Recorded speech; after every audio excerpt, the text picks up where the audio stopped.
Time check, it's already 3 o'clock in the afternoon at kakagising ko lang at ngayon pa lang ako kakain, kaya let's go! At dahil tinatamad ako, hindi ako burara tamad lang, hindi ako naligo, kaya makeup tayo para hindi tayo magmukhang haggard. Para naman maganda tayong tignan mamaya pag gumala tayo, di ba? Outfit check!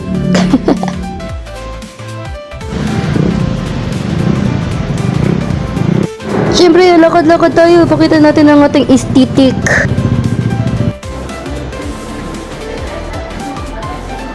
At dahil plano ko na naman sirain ang diet ko ngayon, dito tayo sa Wingers Unlimited, only chicken, only rice, only drinks, only desserts, you name it bro. Siyempre ayoko namang kumain dito alone, kaya dinala ko si mama at saka si Bunso. Hi Bunso!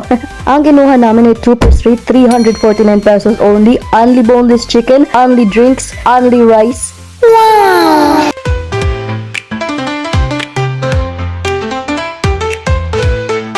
And video right here, ubusin ko muna to kasi parang nabubusog na ako. Hindi ko na yata kaya ubusin to pero what a nice.